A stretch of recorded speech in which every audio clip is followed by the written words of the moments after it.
Live from the ZTN studios in Harare, Zimbabwe, welcome to Thriving Heals, a program that is designed to look at the Zimbabwean woman and the dynamics of her day-to-day life. Now, today we are discussing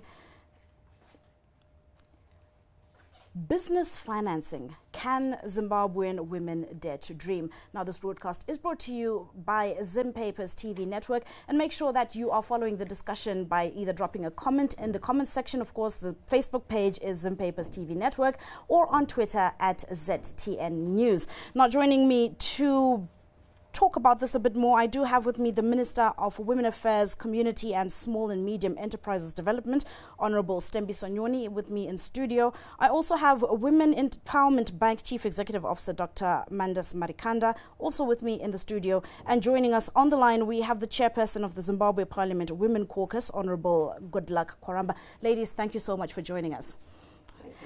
Honorable Kwaramba, thank you for joining us on the line. Can you hear us loud and clear?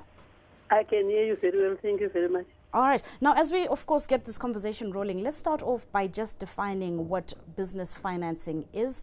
And ladies, I will ask each of you to also just break down your respective roles in ensuring that the Zimbabwean women have access to this business financing we talk about. Honorable, let me start with you, Minister Nyoni. Thank you very much. It's really so good to be here and to talk about this very important topic, because women are doing a lot out there, and they are usually marginalized, and finance is one of the key enablers for them to participate in the economy. So financing women is very, very important. So I think I look forward to this conversation, and I hope it's going to help to include those that are not yet included. Thank you, Minister Nyoni. Dr. Marikandas, let me come to you. Thank you so much. When it comes to business financing, from the perspective of the Women's Bank, we're really looking at what the woman is doing, which needs augmenting, which needs support. So it means there's an idea that the woman has, which can then help them to generate income, to fend for their family, to support the basic needs that every family has. And when a woman has got access to money, she can basically meet all her needs. So it's quite an interesting topic that we're going to have today. We hope it can inspire more women to start something. Excellent. Thank you so much. Honorable Kwaramba, let me bring you into the discussion. Okay, thank you very much. Yes, the Minister has already mentioned that our women are marginalized. They operate very small businesses, and they need financing. And it's unfortunate that they don't have the security that is needed for them to borrow money from banks. So you find they operate very small businesses, and sometimes they even fail to go and order the things that they sell. They operate at a very low level. If only these women could be given enough money without that collateral, so that they are able to operate. You find most of our women are vendors. They don't have that collateral. So financing these women is very important, so that they are able to bring food to feed their families, to bring food to the table. Thank you. All right, thank you very much, Honorable Kwaramba. Now, Minister, let me bring you back in. Do you believe that the Zimbabwean woman has fully understood the concept of business financing? I think some have. But like in everything else, there are still some that we really need to assist. But I think, I have been reading a lot about women in Africa. Zimbabwean women are coming up very well. I think what I hope will come out today is that we need to bring out the good that the Zimbabwean women are doing. Right. Because a lot of them really understand. They are out there doing good work. They have accessed funds.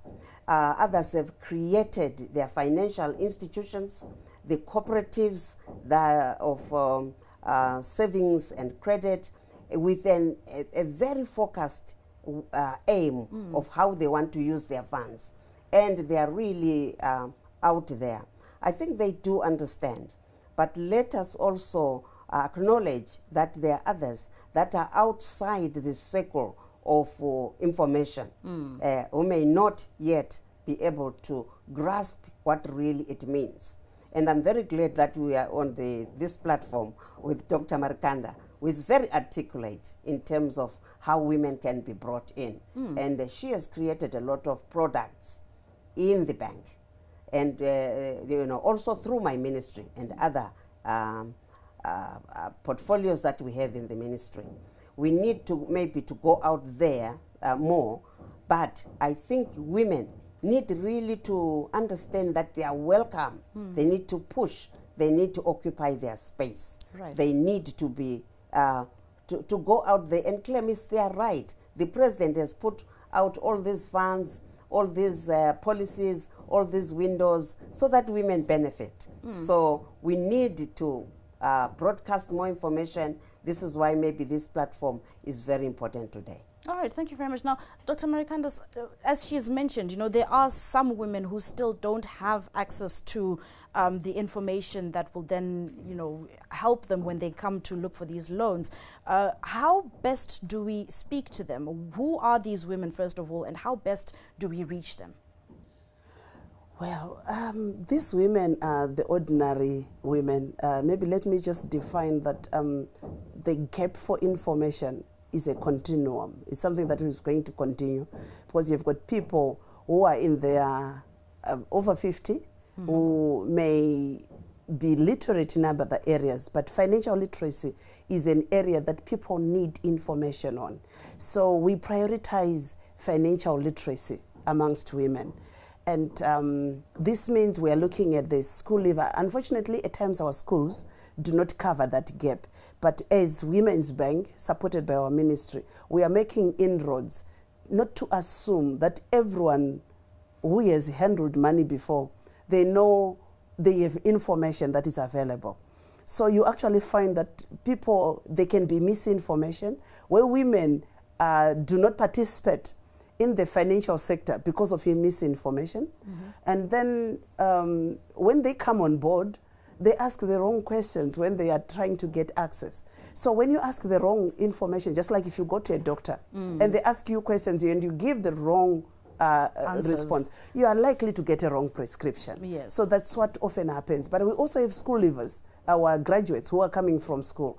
Their perception of how to run a business, what is a business, they look at that as a last resort because they didn't get employment. That's already a misnomer in what we are trying to build right now, because we have to demystify the concept of money. So it's all information that is required. So we are pushing an agenda which cannot be done by the Women's Bank or the Ministry of Women Affairs on their own.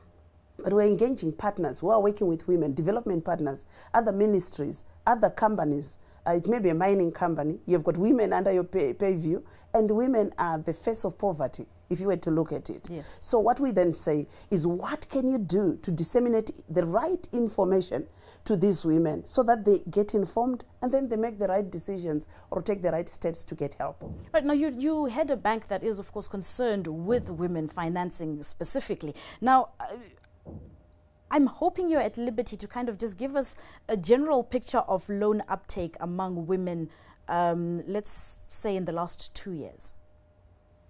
Well, I am, without necessarily divulging too much, Yes. but I can tell you we have, in terms of the pipeline, we have many women still waiting outside the door. The uptake, the excitement about the bank since it was opened in 2018, through its launch, the interest has been humongous.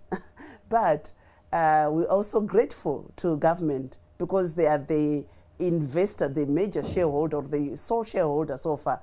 We has got women at heart. They've invested so much.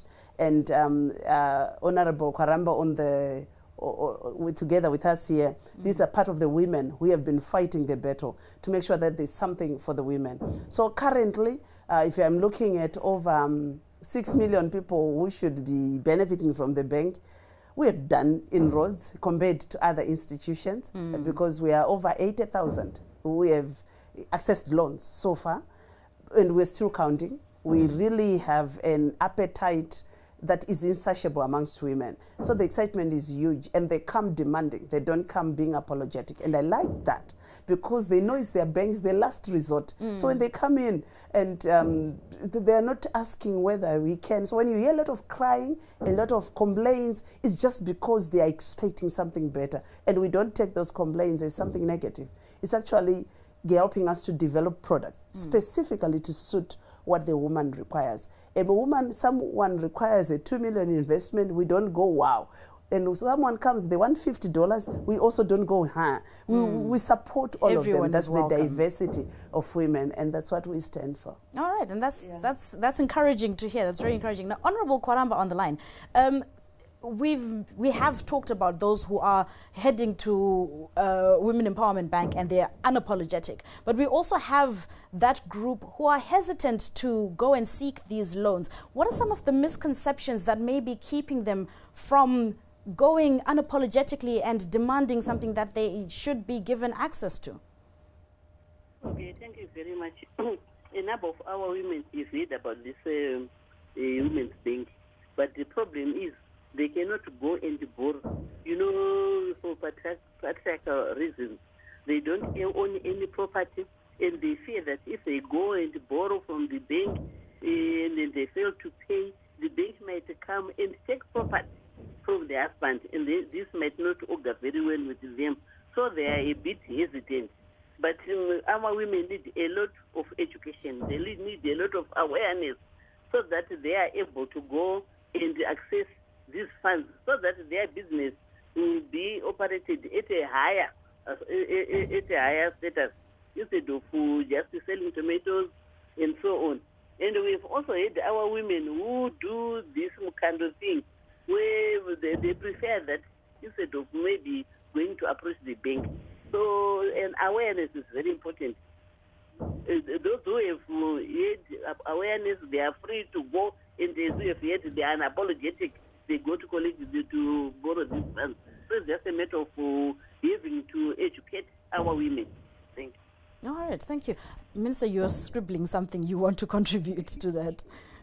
Yes, I just want to comment on what Dr. Marikanda said, that when women come to the bank, they ask wrong questions and they maybe make wrong demands.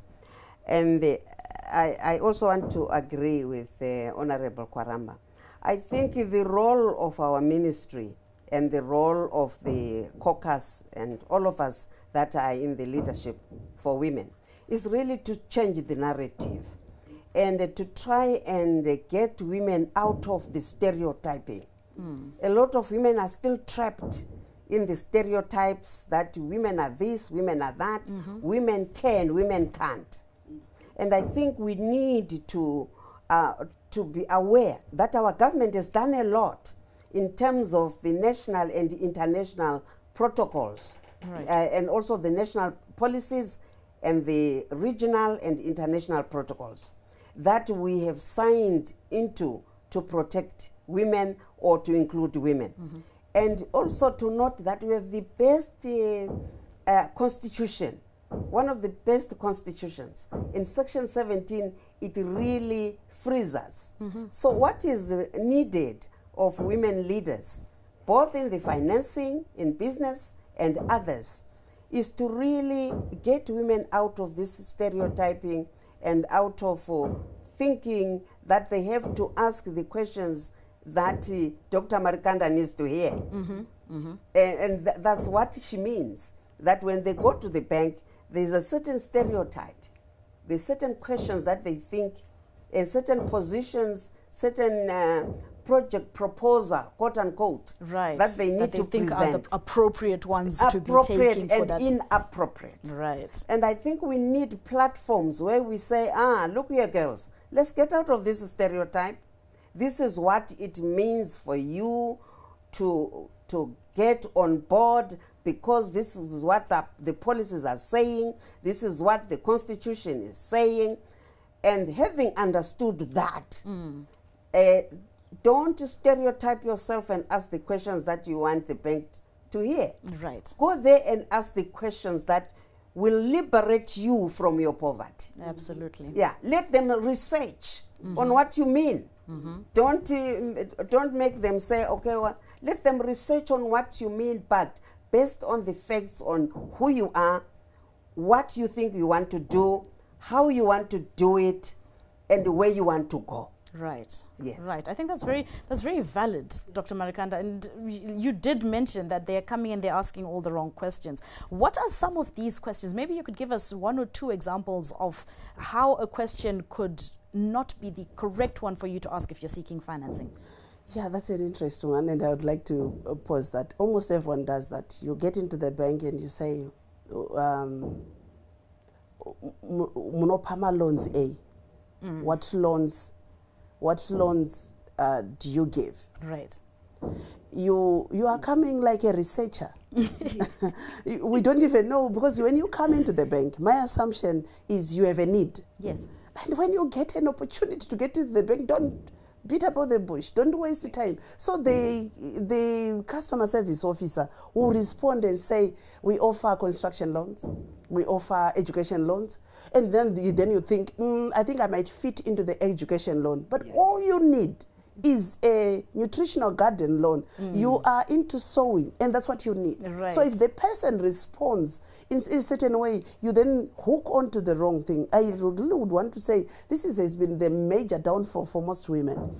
The access to finance will be there. Then they get the wrong finance for the wrong reason. By the time they want to repay, they didn't borrow for a productive reason. And then they get blacklisted. And you know how we cry? Yeah. Women cry a lot. And then when we cry, then the issues that come through is exactly what we have been hearing, the same narrative. Right. People say that we can't borrow because we have no security. They've heard it in the corridors. Yes. But when they come through to the Women's Bank, we have what we call alternative security. Dr. Marikanda, let me actually cut you off there, because we want to discuss this further when we come back from a break. We are taking a very quick break, but please make sure you stay tuned. We are looking at business financing. Can Zimbabwean women dare to dream? Do stay tuned. We'll be back shortly.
Welcome back. You are watching Thriving Heals, a discussion for women discussing the dynamics of their day-to-day lives. Now, today we are looking at business financing. Can Zimbabwean women dare to dream? Now, Dr. Marikanda, I cut you off as you were about, but let me ask you this question, and please link it to the discussion we were having earlier. How easy is it for me as a woman, a Zimbabwean woman, to get a loan from Women Empowerment Bank with or without collateral? I think it's the easiest. Are you sure? Serious. What makes you say that? It's because when you ask the right question and you come through the right channel, it becomes easier. You know, with women, one of the challenges that we have is people want someone else, they want to send someone, and they believe the person who comes to tell them, what they tell them is the truth. Right. At the Women's Bank, it was created so that you have direct access, so you can come through. So that's number one. And just to complete the question, the discussion I was saying earlier on, before I come to the question about how easy it is. The right question, people may have heard about the wrong question to ask. The right question when you come, not just to the Women's Bank, by the way, it's Women's Microfinance Bank. I will underline that because we'll need to talk a bit more about that later. when you come in, share what is your need. Don't worry about how they will characterize it or how they will understand it.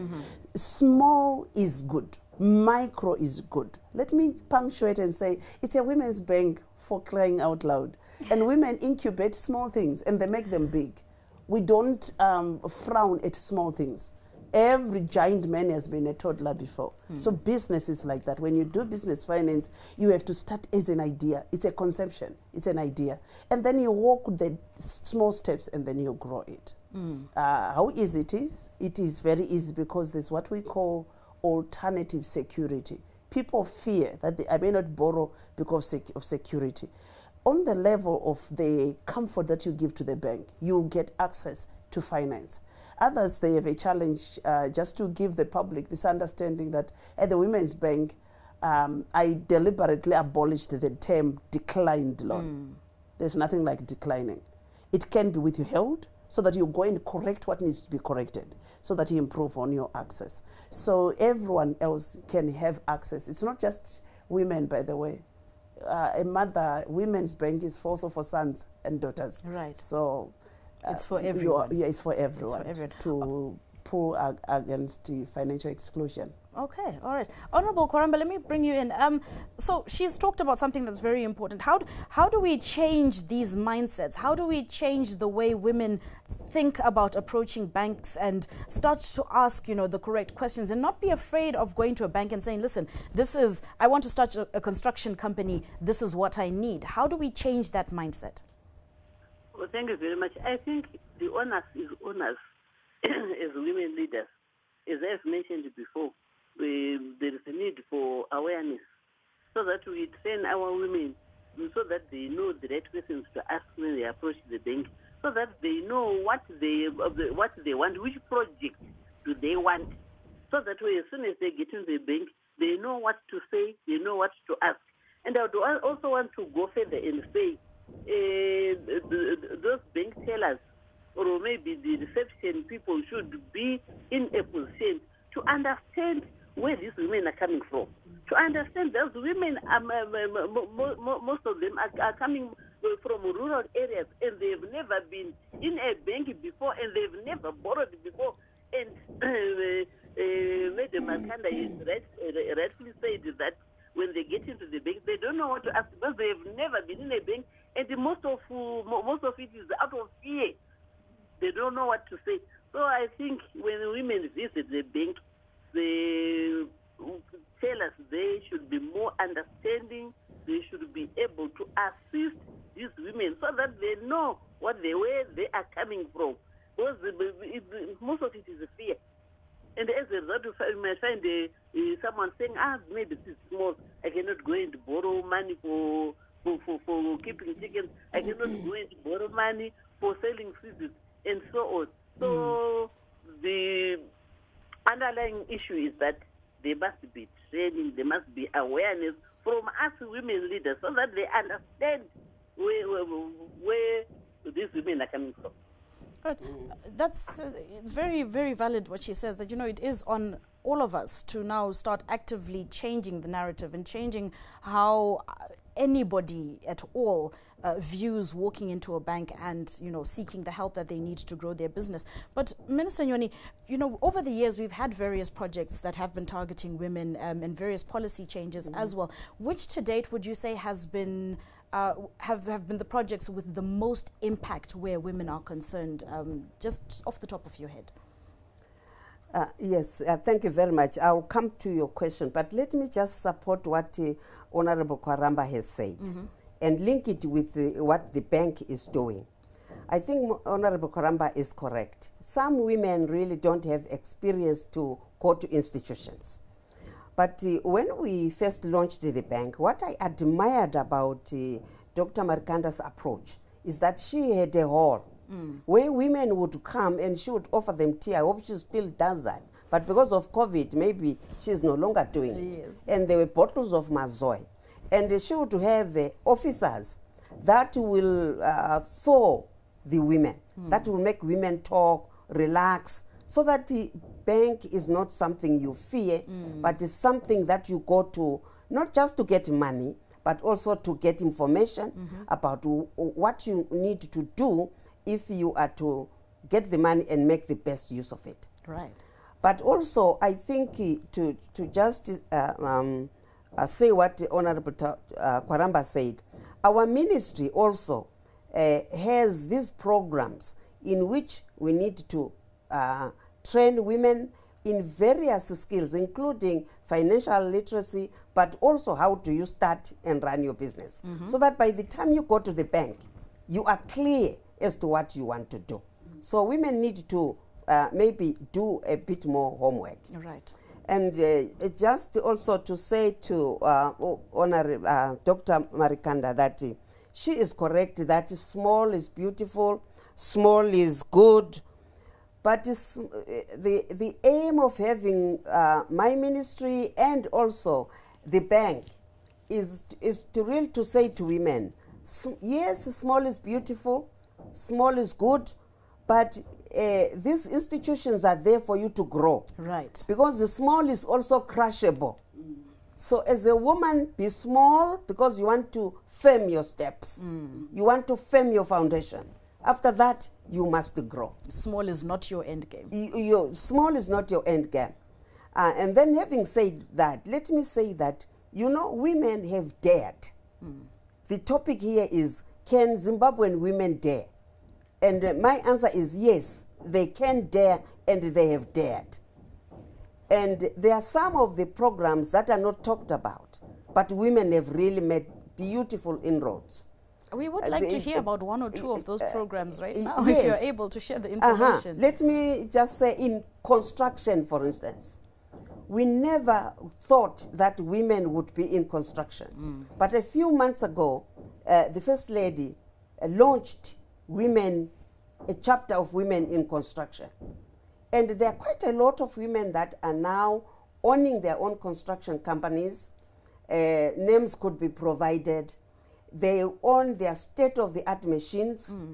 And as we are doing the roads and doing the dams and doing any construction, and we are saying as a ministry, there has to be a quota for these women. Right. They are there. And my ministry has a list of them. And that's an area where women have gone. Also in financing, we have got a very successful women cooperatives, finance cooperatives. And one of them has gone into real estate. And they are empowering each other. Let alone the small projects where women are manufacturing. Do you know that a lot of the soaps and the detergents that you are finding in the shops, they are made by women? I was visited in the office, I think just before COVID, about 18 women who had got together. And they were supporting each other to produce 18 different products, from detergents, soap, dishwashing, liquids, and so forth. And I think they were disturbed by the lockdown. Right. Talk of tailoring, fashion. A lot of, if you go to some of these shops in Edgar's, in the chain shops, it is the women who have got dressmaking factories, manufacturing factories that are supplying our own shops. There are very few imports. A lot are being supplied by women. So our women are quiet. And I think that from today on, from now on, women speak out. Right. Speak out about your successes and tell the world. And let's also avoid as Zimbabweans that when we see someone succeed, we then go for them. Right. That's why women are afraid. Right. Because a lot of people, when you are succeeding, they go for you. Instead of encouraging, supporting you, they will then try to destroy you. Right. But there are many projects that women are doing out there. And, you know, I have visited them. I have seen them from manufacturing to retail, to construction, to farming, to value addition, and so forth. Right. Now, you've mentioned that there are programs that, aimed at sharpening your skills under the ministry. If someone is interested in, say, for example, a financial literacy program or even just a marketing program, for example, how do they go about getting enrolled into these programs? Is there a specific place that they come to? What are the channels they need to follow? The ministry have got a Department of Women Affairs and a Department of SMEs. So those departments have got officials up to district or even ward level. So anyone who needs any training could then approach our offices, and courses could be organized at your locality for you as a group, even for you as an individual. If you came to the office, an officer can take you through some of the information that you need to have. All right, thank you very much. Dr. Marikandas, do you still give us tea when we come? We still do. There is mazoe and there is water and also baby changing places. I love that. And our counters, you don't have to be served standing. Right. After a woman has walked, with this heel, you need somewhere where you can sit. So we do offer that. It's a unique banking experience platform we have. All right, when we come back, I do want us to talk a bit more about that banking experience, because I believe it does have an impact in how essentially the business moves on.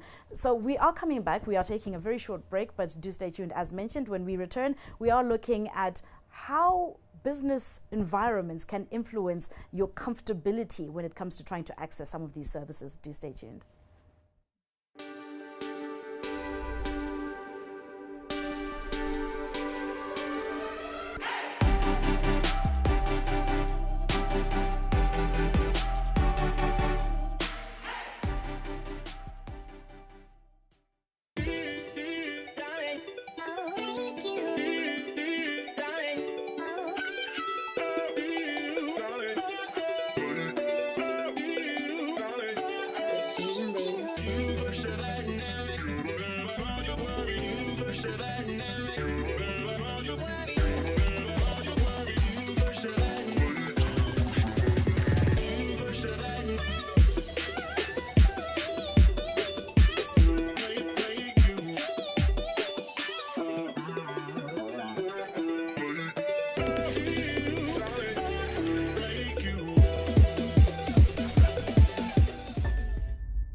Welcome back to Thriving Heals. Of course, today our discussion is business financing. Can Zimbabwean women dare to dream? Dr. Marikandas, before we went for the break, I did ask you whether you were still serving us tea. The reason I asked that is I want to understand the impact that this different way of doing business has. What impact has it had on people who walk through your doors? I know this was happening more before COVID, and now it may have cooled down. But what was the impact that you realized when you implemented this different approach to business? It brought a sense of belonging to women. We were laughing. Some of them would just say, come into town, go down tuck shops. Then when they're tired, they're thinking, where can I get a bathroom?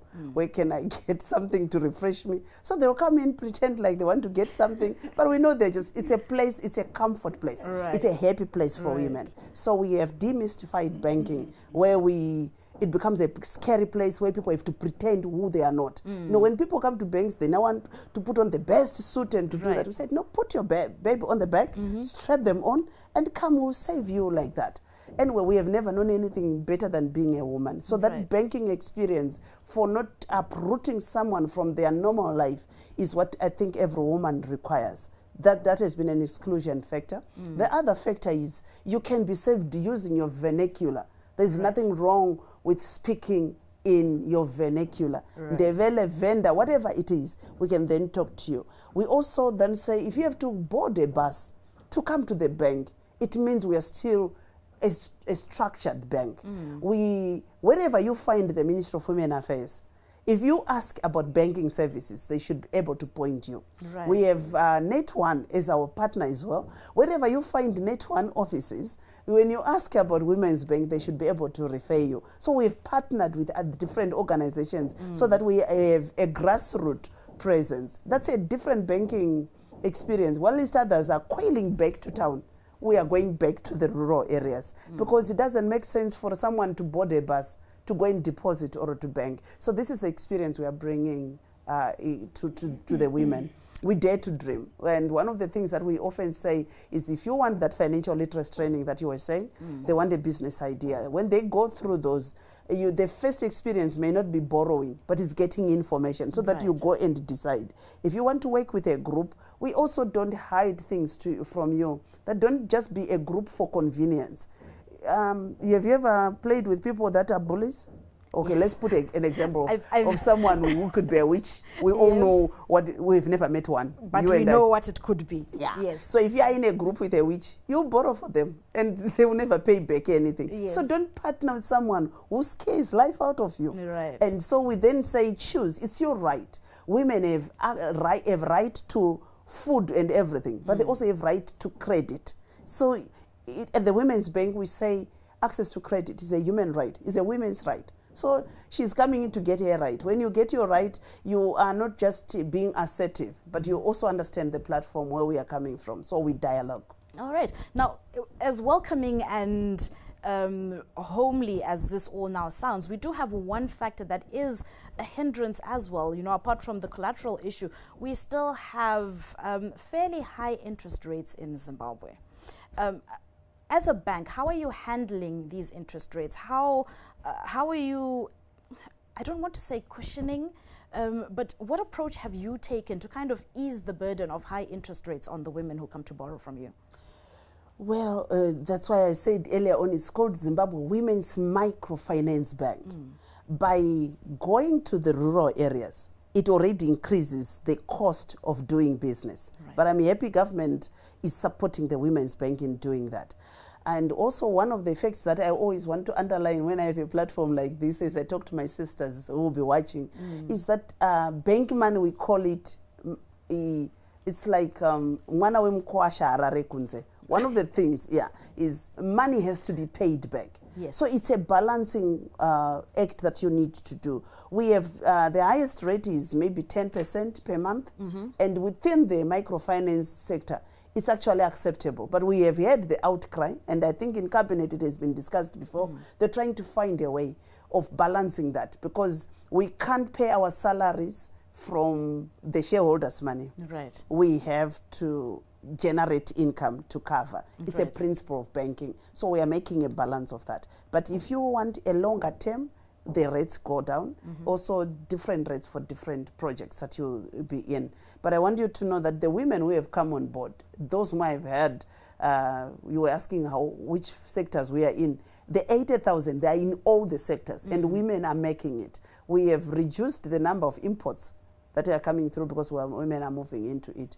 Interest rate has not been the major deterrent. I know it's talked about as if it's an issue out there, Yes. but when access is the matter, we then have to find a way. But we talk. If it's too much, we then say, no, I just need it for 2 months or for less or for a longer period. Okay. All right. Honorable Kwaramba, now, in your view, what impact does high taxation have on the growth of female-led businesses, and what are the possibilities and their possibilities really of seeking loans?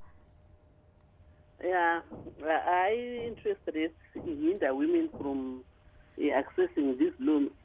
So we are also urging government to see if these interest rates can be reduced, because we find 10% per month is rather too much for our women. So Madam Markande said if they are borrowing one for the longer term, then the rates go down. But then most of our women who need loans maybe for 6 months, and paying 10% is a bit high for them, and this hinders them from going to borrow the money. They fear that maybe they will not be able to repay the loans. As Madam Markande said that and the Mariam Kwasha, they have to repay the loans so that they can pay their salaries and so on. So this is a bit of a setback, I should say. All right. Also, Honorable Kwaramba, when we look at issues, we were talking earlier on about lack of collateral. Now, we have women who are probably interested in agriculture, for example, who are interested in even just housing projects, building up housing estates that they can, make business out of. I know in Kenya, I think it's 2-3 years back, there was a group of ladies who vaitamba around. And in kutamba around Ikoko, they then, managed to build up, I may be exaggerating a little bit, the story is a bit fuzzy, but the end result was that they managed to get a block of apartments, which then became income generation for them, and that kind of helped them regain their money. When we look at issues such as access to land, Honorable Kwaramba, how can we ensure that women kind of get maybe not, let's not say first preference, but have easier access to land acquisition? As Dr. Nyone said, we have the Women's Affairs Department in all districts, and we have people who go around educating women when they need loans. Now, if they receive that type of training, then maybe they will be able to go and borrow money and do those bigger projects. In most cases, I'm referring to rural areas because that is where I am coming from. Our women are starting small, they cannot access loans for bigger projects. So it's only about training. When they understand that they can borrow money, they can do bigger projects, then maybe they can even access land and do construction projects. They can even go into retailing or mining. All right. Thank you very much. Now, Minister Nyone, we know that COVID-19 has disrupted business worldwide. It's affected even, our economies, our abilities to earn, especially for the SME sector, when we look at women. Has the ministry got any initiatives under it at the moment that have been cushioning women from the effects of COVID-19 on their businesses? Yes, we have, and women have done very well, actually. And it's really sad that COVID-19 has sort of slowed down some of the initiatives. And I'm sure people will be aware that the president put about 500 million for SMEs and 18 billion, overall to cushion business against COVID lockdowns. And a lot of women have accessed this, and some of it has gone through the Women's Bank, and some of it through SMEDCO, and I think those who have accessed it, they have been able to do well. Women are daring, and like Dr. Marikanda is saying, this bank is microfinancing. And it is more suitable for women that are doing quick turnovers, like order financing. But I have met 2 women in Marondera and in Bulawayo that have used the bank for the educational purposes. They have preschools. And then through the preschool fees, they'll go and borrow in the bank. And then they'll extend their buildings using the money from the bank. And then they'll start paying over 3 months or so, or what they would have borrowed in the bank. So COVID-19 has affected such women who had dreams, who had really programs all focused, because when they now borrow and then there's a lockdown, it then means, because they were going to use the school fees to pay back the bank, it means they cannot now pay back the bank. Right. So those are some of the issues where the COVID-19 has really affected women. But a lot of them have dared to go on. And I want to thank the bank. I hope they have been able to assist women in situations like that. Actually, let me bring that question to you. How has COVID-19 affected your bank operations in terms of, even just women coming and getting access to the loans, but also the repayments, the repayment processes themselves? Like, how have you been affected? It has been, women have been impacted, businesses have slowed down, others have closed down. What we then help the women to do is, because we are in it, maybe COVID is here to stay. So instead of penalizing one side, there is what you can say refinancing. A woman can also diversify. If they were in a preschool, for example, we then sit down with them. What can you do? Because they still need to survive. Right. What other enterprise can you do? So they have to enter into an area where they are comfortable. So we encourage women to think outside instead of saying, I just went broke. What can you do? What can you salvage out of it? We have been implementing the COVID-19 stimulus fund, and we saved over 6,000 enterprises we have to refinance, to recapitalize them along the way. So we are in it together, and we have to find a way. So when someone struggles with repayments, we have to find a way of helping them to continue, because when a business faces a challenge, maybe there's a way around. That's what we normally explore instead of just foreclosing something. All right, thank you very much. Now, unfortunately, we are out of time. We must conclude this. So I will start with Honorable Kwaramba. Your final thoughts on how Zimbabwean women can go forward, also bearing in mind that COVID might be here to stay for a while. How do we push forward? I would like to urge all women to soldier on, think outside the box, do other projects which can keep you standing.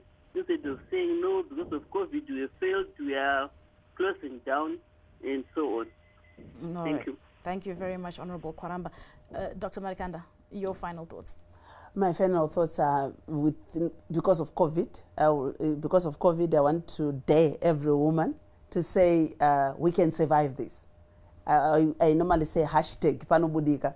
Let's find a way. What can you do? Then the other challenge that I want to bring to the women of Zimbabwe is don't sleep without counting money, despite the fact of the size of the project. But do something. Do something, but don't stay there. Grow. We are not a microfinance bank for small entities. We have 30% that has to be for big corporates. Right. So we are not looking at just incubating. We are growing enterprise. So grow as your project grows. That's what I can say to the women of Zimbabwe. And we love being women. Please come, let's talk. Thank you very much, Dr. Marikanda. Honorable Minister, let me conclude with you. Thank you very much. I think this has been interesting. Let me just say, women of Zimbabwe, really, I'm very, very proud to be a woman in Zimbabwe and to be part of the women in Zimbabwe. You know that 15% of corporates are owned by women, and we wanted to do more. The middle range, medium enterprises, women, majority of women are there, and also at the lower rank. What we are saying is that you got there because you dared. Continue to dare. Let me end by saying, let us stop as women just flowing with fads. Let's dare to dream. When people are doing chickens, we all go for chicken. When it's Zwiuta, it's all Zwiuta. When it's fishing, it's all fishing. Women, let's go to dare to dream. And currently, I'm looking at some of the very initiative, creative projects that women are doing. Let me end by one example. There is a woman who is in a real estate. Her job is to sell and manage people's properties. Right. And she found out that some people, whenever she goes to renovate a house, people will come out to say, can I come and do the tiling, the painting, the this? So she said to herself, there are so many people that are skilled out there. So she started a website and a business of just chronicling all the skilled women around constructing business, so that if anyone needs a tiler, she will just recommend from her website. That is creative. Right. That is what lockdown is created in women. So women, if you dare, you know, the sky is the limit for us as well. No, thank you very much, Minister. Now, of course, let me thank my panelists today. We had the Honorable Minister Stembiso Nyoni joining us. We had Dr. Manda Marikana as well, and also we had Honorable Kwaramba on the line. Thank you so much, ladies, for joining us in today's discussion. And thank you, of course, for joining us on Thriving Heels. Today's discussion was business financing. Can the Zimbabwean woman dare to dream? I hope you've been inspired. I hope that if you thought your dream was too small, you realize now that it is very valid and you can start from any point. This program was brought to you by Zimbabwe's TV network. Of course, the discussion always continues in the comment section, so let us know your thoughts. My name is Candice Mwakaliele. Be kind to each other, but be kinder still to yourselves. We'll see you next time.